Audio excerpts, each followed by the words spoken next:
Namaste. This is the part 2 of the Kundalini symptoms series that I'm making.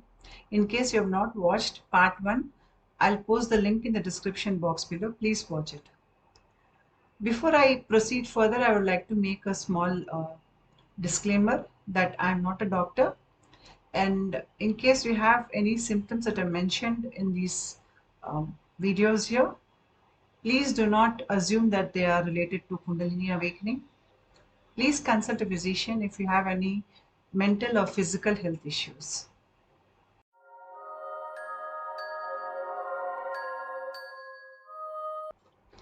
A Kundalini rising can get triggered because of various reasons. It could be that a person has done a lot of spiritual practices in his past life and now those practices are bearing fruit.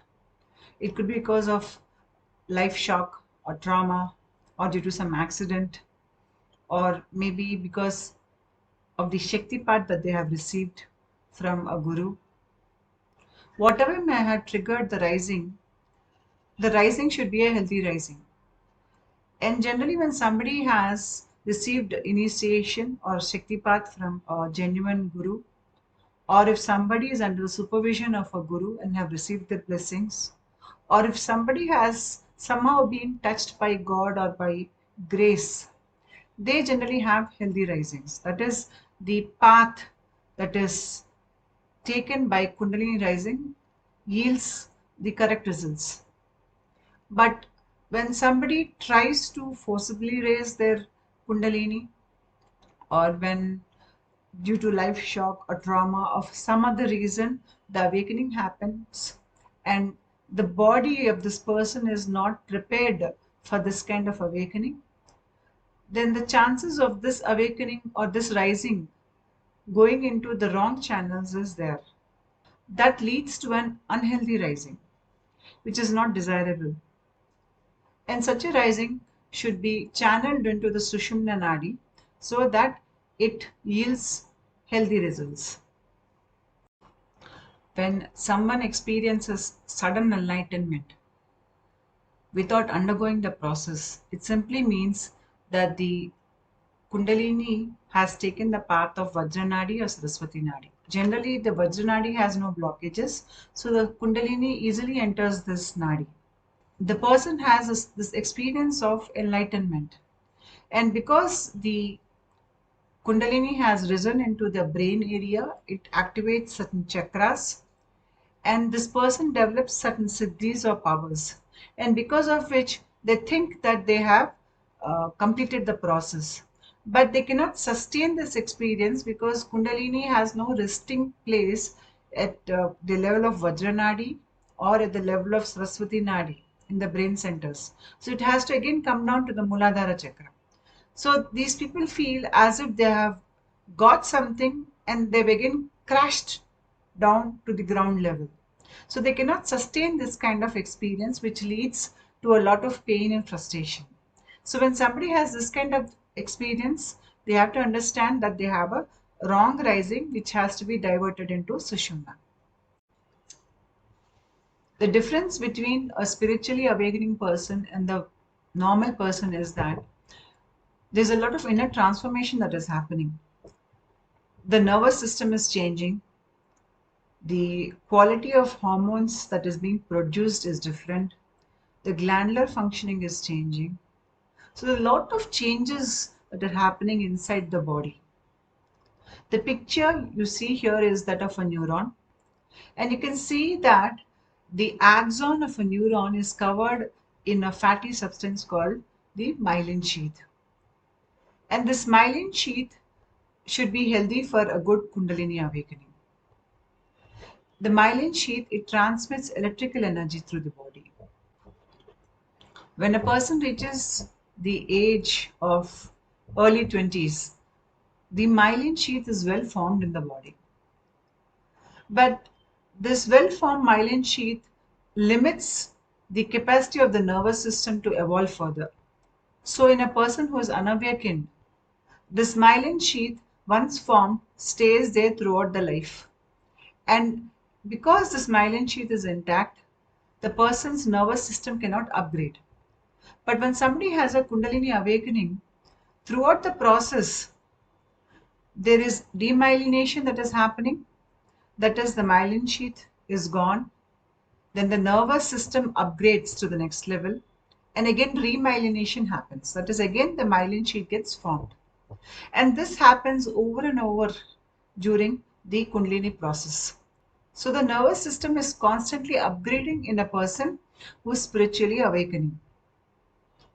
And because in a normal person this is not happening, by the time they reach a certain age, they are caught in their behavioral loops. They start identifying with their name, with the work they do, with their family, with their culture, with their belief systems. And these kind of conditionings that happen to their mind, it limits their outlook towards life and their possibility of any kind of spiritual growth. If we think of the Brahman or the universal consciousness to be a sea, then each one of us are a drop from this sea. And our essence or the true nature that we have within us, the Brahman, this is covered in many layers or in many sheets. The subtlest of all being the Anandamaya Kosha or the bliss sheath.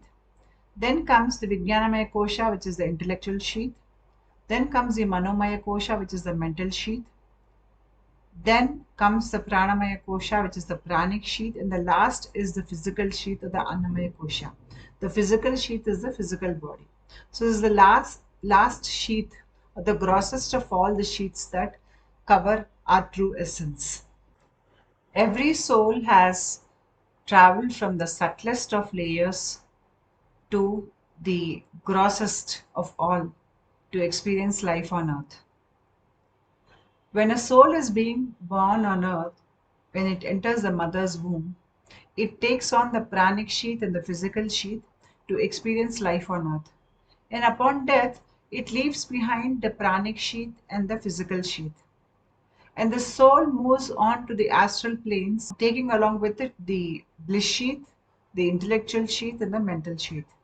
And it stays in these astral planes till its next lifetime on earth. And once again it is born on earth, it takes on these two extra attachments of the pranic sheath and the physical sheath. The Kundalini, the chakras, the nadis, they all are part of the pranic sheath. Simply put, a person can experience Kundalini awakening only on earth, because the mechanism through which they experience this process is not present when they move to the other astral planes, because they're leaving behind the pranic body on earth. So there's not much of spiritual growth that happens at the astral level or the astral planes. For somebody to progress very spiritually, they have to be born on earth.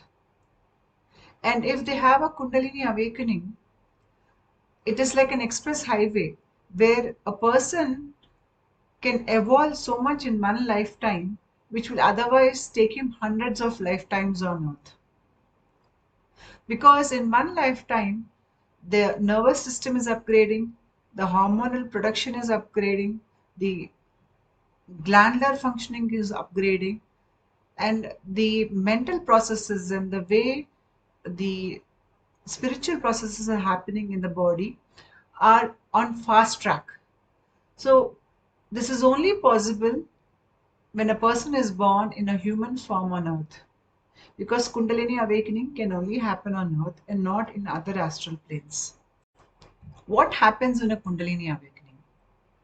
In a Kundalini awakening, we are returning to the source from where we have originally come from. We are returning to the Brahman, to the universal consciousness. Little by little, we are dissolving into the universal consciousness. And that is why this is called as Laya Yoga. Whatever energy we are expending in getting involved in the external physical reality, we are turning or using that energy to move internally, to go within and to discover the divinity that lies within us. So, the first sheath that somebody will encounter on their return journey to source is the pranic sheath or the pranamaya kosha. It is in this pranic sheath that you have the kundalini, the nadis, the chakras, they all form part of the pranic sheath. So the first step in involution is experience of the pranic sheath, and this happens through kundalini rising.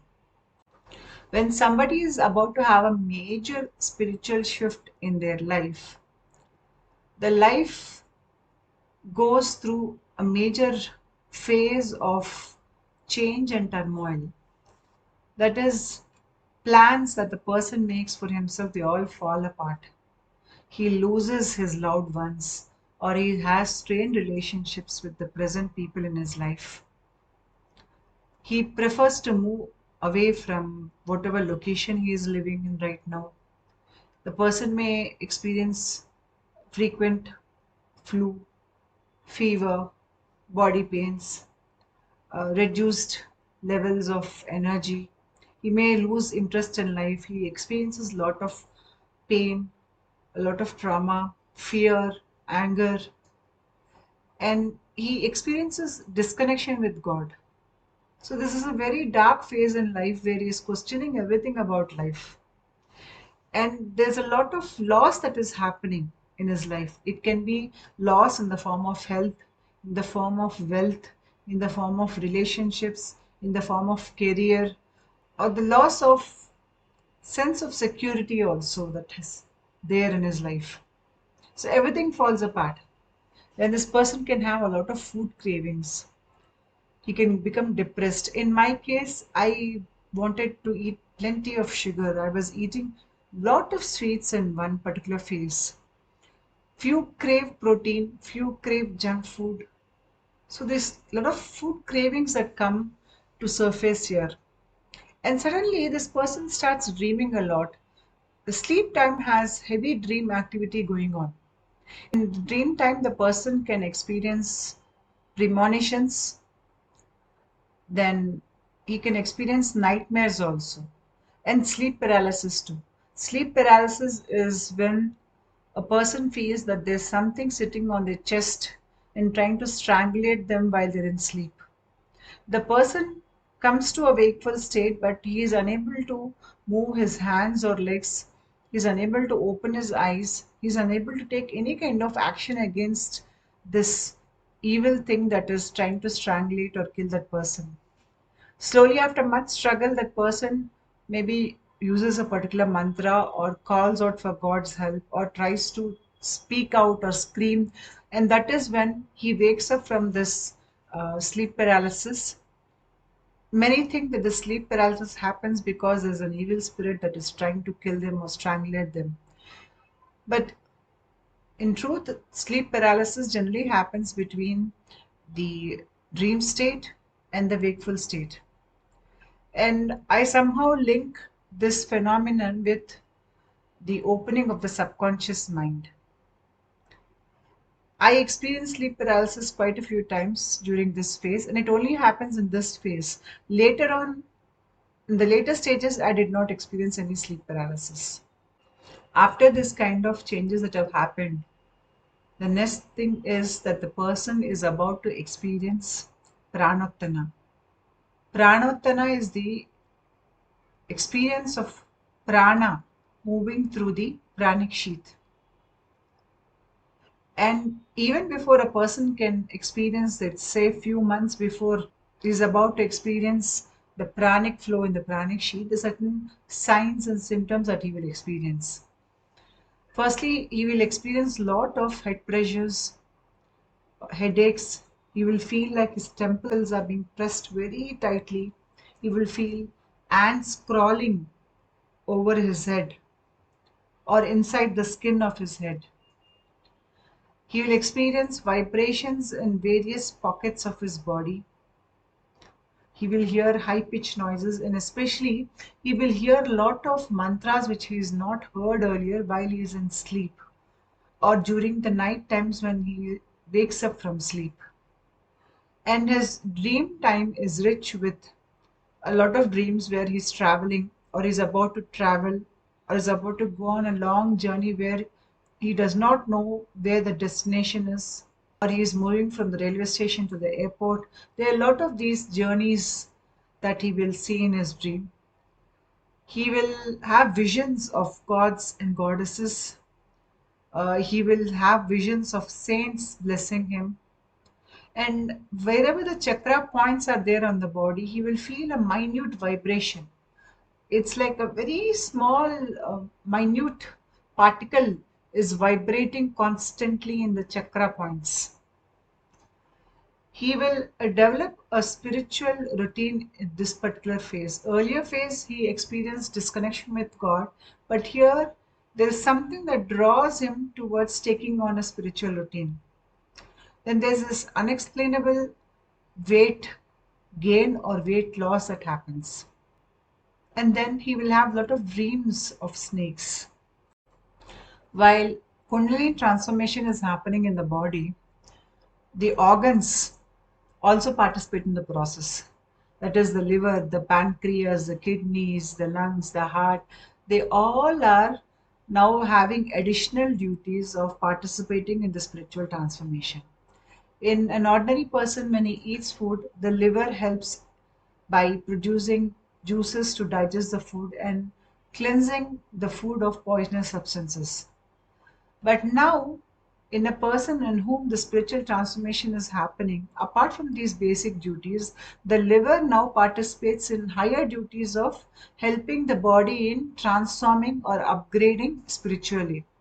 Now, because of these extra additional duties, the organs are under a lot of stress and pressure. So earlier, where the organs would only focus at the physical level, now they have these additional duties of spiritual transformation. So they focus more of their energies on spiritual transformation rather than the basic physical processes. Say, for example, they focus 70% of their energies on spiritual transformation and only 30% of their energies on physical processes. Because of this, the physical processes at the physical level get affected and they come out as various symptoms. Even because of a lot of hormones that are flooding the system, there are a lot of changes that are happening at the mental and emotional level too. So, because of this, a lot of mental and emotional symptoms are also coming to the surface. Then happens the event of Pranotthana. Pranotthana is the experience of prana for the first time, or the release of prana for the first time in the nadis, in your pranic sheath. This is similar to water vapor rising from boiling water. Say the boiling water is Kundalini, and the water vapor that is rising from it is the Pranotthana. This is even called as Kundalini Prana. Kundalini means the coiled one. That simply means that the Kundalini is still coiled at the base of the spine. And what rises up is the prana. The prana moves up the pathways, it clears the pathways, and the destination of the prana is the Sahasrara chakra. Now, what is it that blocks these pathways or the nadis? It is the way a person thinks, the thoughts, the belief systems, the pain, the trauma, the memories, the samskaras, vasanas, karmas, they all block these energetic pathways. And while moving up the pranic energy, it clears away these pathways. Pranotthana can be experienced for the first time through the Pingala Nadi. And next it gets released to the Ida Nadi. But few say that they have experienced Pranotthana as energy moving up the spine.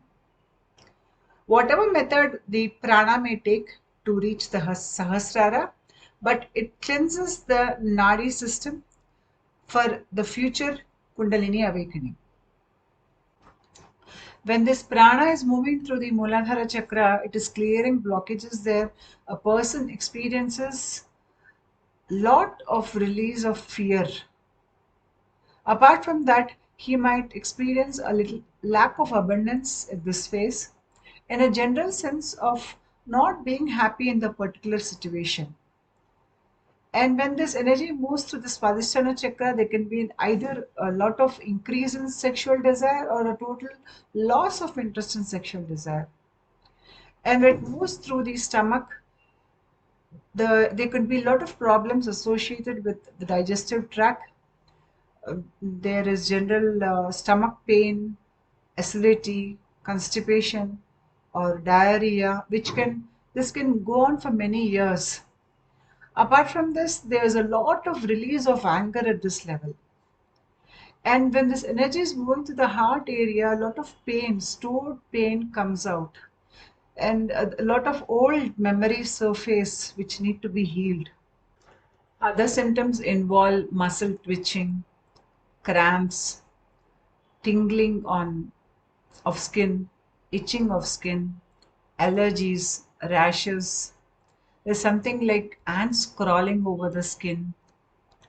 Body temperature increases a lot, and the person experiences a lot of uh, headaches, lot of bad flus, fever, constant fever for many years. He sees lights, internal lights. He sees internal colors and flashes. He dreams a lot on snakes, many different types of snakes, and he even has visions of snakes. He can experience the prana moving through the body. Chakra starts spinning. He experiences a lot of synchronicities in life at this point.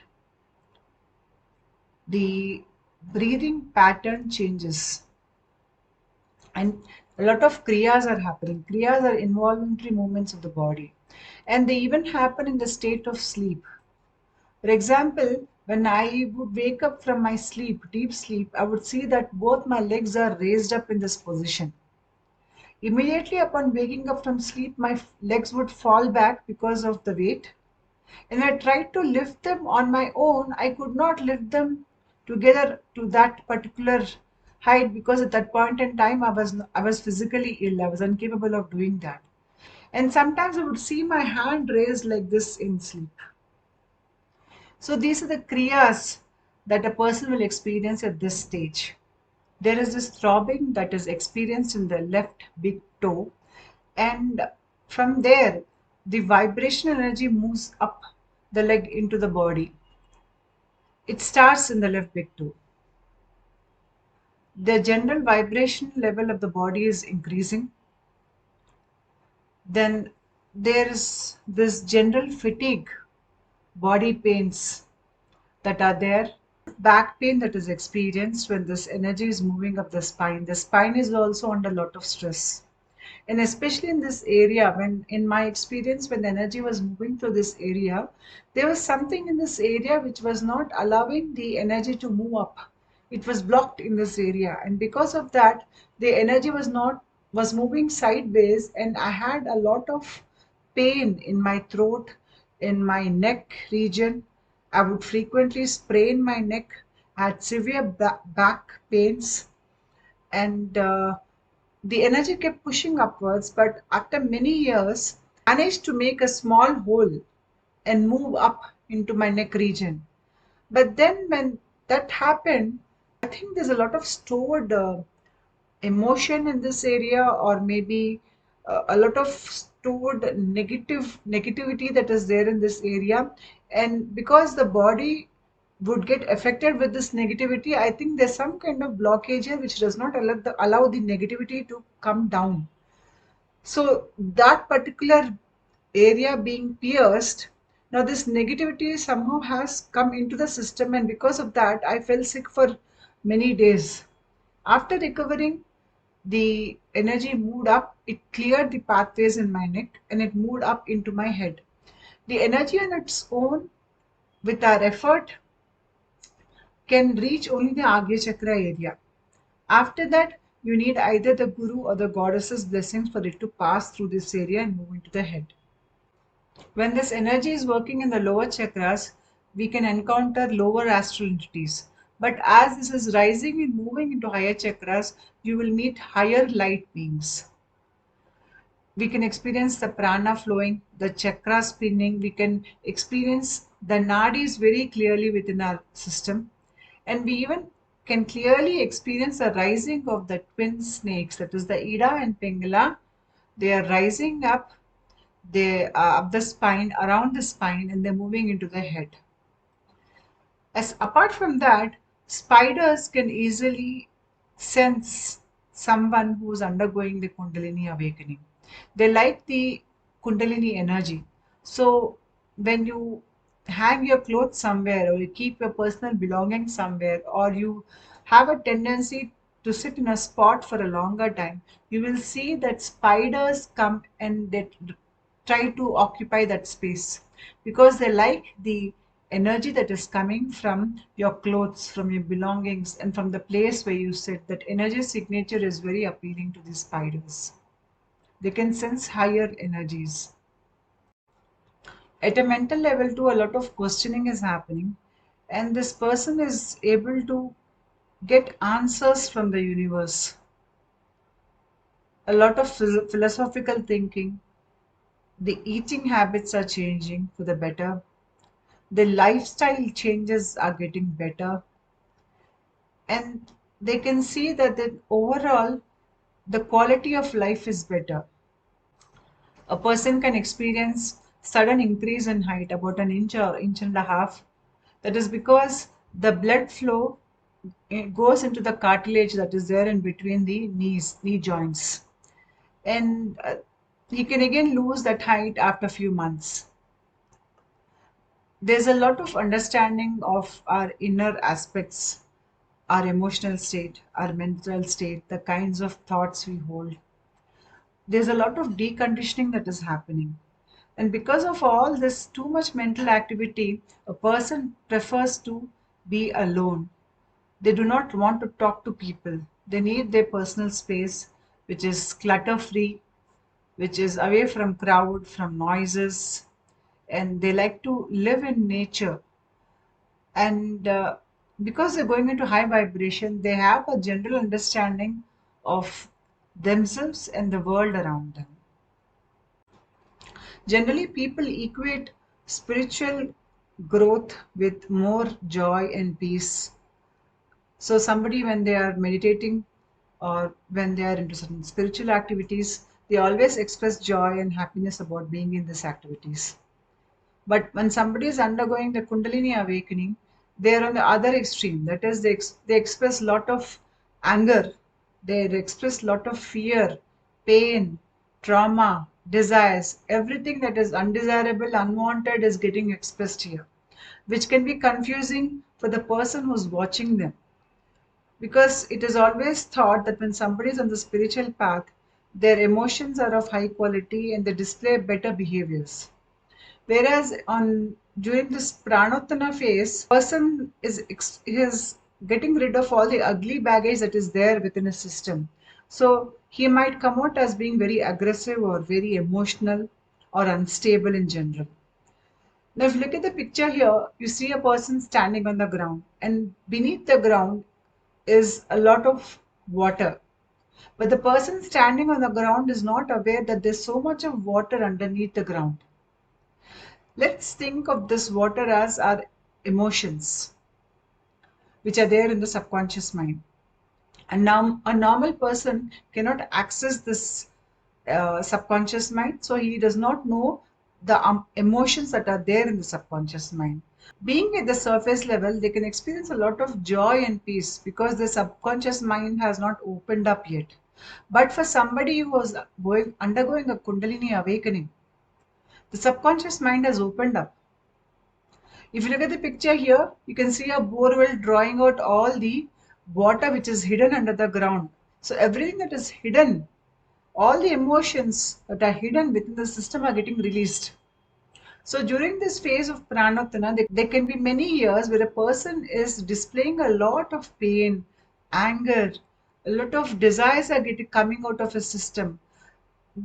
And this will last as long as the emotions that are there hidden they all get emptied out. And once they get emptied out, the subconscious mind pours itself out, then the person can reach the higher states of peace and joy. Apart from this, we can experience a lot of heart palpitations, heart fluttering, throbbing in the Muladhara chakra, a lot of cold and hot sweeps that happen in the body. And there's a lot of symptoms associated with hair fall and a lot of tingling activity that goes on in the crown chakra area. But when this energy moves up into the higher chakras, there you can see a lot of positive things happening. That is, firstly, the karmic baggage gets burnt. You can see this as nigredo flowing out of your psychic centers through your third eye. Because of increased awareness, you now understand how the cause and effect in nature work. So you understand why events unfold and why certain things happen in life. You discover that you have a higher purpose. You come out of all that conditioning that you have taken on as a limited person in this lifetime, and you come out of all the lower egoic qualities and all the lower egoic nature that was once part of your system. You start encountering higher angelic beings, you start encountering light language, and a lot of things which were there in your life earlier now fall out of your life because they're no longer a vibrational match to your new frequency. Day by day, your body vibrational level is increasing. Your skin is glowing, your eyes are glowing, your hair is glowing. You start attracting more abundance from the universe. There is this period of joy, periods of peace, periods of bliss. Your traumas are getting healed, and many symptoms that were associated with the Kundalini rising now fall out of your life. The Sushumna channel at its base has the Muladhara chakra where the Kundalini is sleeping. And at its highest point, that is the highest point here, is the Brahmarandra. So the Kundalini prana, which is rising upwards, it comes into the brain centers. It wants to pierce through this Brahmarandra. You look at the picture here, you can see a baby, and you can see the fontanelle area where the skull plates here have not come together, they have not sealed together. So the soft spot on the baby's head. The soul enters the body through this area. This is called the Brahmarandra. And if in case the baby after birth decides that this body is not fit for this lifetime, the baby's soul can leave through that fontanelle area easily. And that is why it is kept open for some period of time. In case the baby decides to go out of the body, it can easily go out to the fontanelle area. Later on, the skull plates come together and this area gets sealed. So when the rising prana moves up through the brain centers, it pierces through this area and goes out of this area. To have a better understanding as to how this process increases our understanding of life, our inner awareness, I have tried to put this in form of a small example here where there are four quadrants. If you look at the first quadrant, you can see that all that matter in a person's life, which is known to him and which is known to others, comes in the first quadrant. That is, what is his name? Where is he working? What is his family background? How many children does he have? All these things are known to him and to the world around him. So that becomes a part of the first quadrant. The second quadrant has things which this person does not know, but the outsiders know about him. That is the gossips that are circulated about him, what people think of him, how they perceive him, what rumors people are spreading about him. So all these things come into the second quadrant.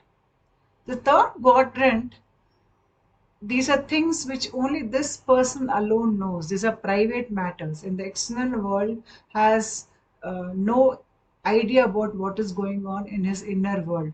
For example, his money matters, his private life matters, his past, all these things come into this quadrant.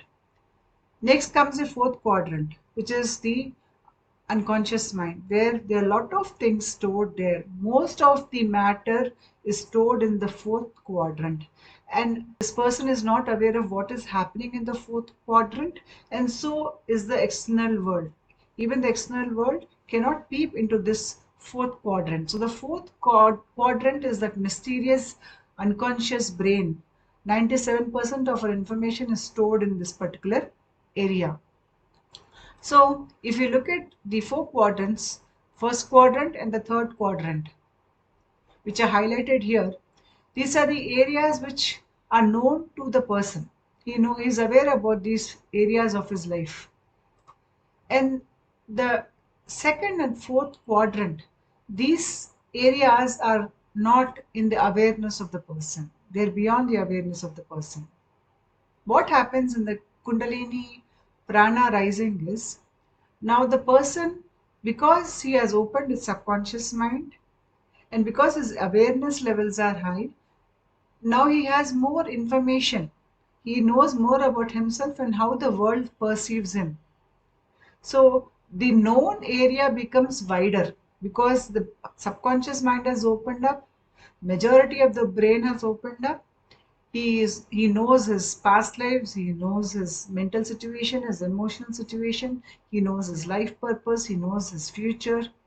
So because now a lot of things have come to light, a lot of area you can see here is now open and there's more awareness. And the two quadrants which were earlier unknown now have shrunk in size. That is the second quadrant and the fourth quadrant. The second quadrant, there could be some areas which maybe others know about him, but it has not come to his notice yet. And in the fourth quadrant, though most of the subconscious mind has opened up, maybe the tendencies and the mental impressions are still there in the fourth quadrant, and these get released in the higher states of samadhi. So what is happening here is now the highlighted area. You can see this is the area which he is now aware of. And the other area which he does not know, that area has shrunk in size. Typically, Kundalini awakening, it widens our awareness. It gives a higher perspective of life. And it helps us to evolve from a limited human being into a divine being. So a lot of things that happen here are that the loose ends, all the loose ends, all the stories in your life have now come to an end. There is a change from that limited egoic thinking to a higher level thinking where now you have a larger perspective. You go beyond your I, that personal identity, the personal ego. You understand that there's more to life than what the eye can see. They are higher angelic beings which are ready to help us. Now you do not harbor any kind of anger or any kind of hatred towards any person because you understand that people are caught up in behavioral loops. And because they did not undergo a Kundalini awakening, they do not have the same understanding of life as you have. So you can easily forgive and empathize people.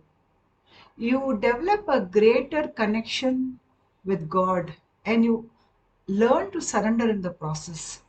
There's a lot of metaphysical knowledge that is coming into you. You're experiencing a lot of altered states of consciousness. And in the future, you will experience states of samadhi too.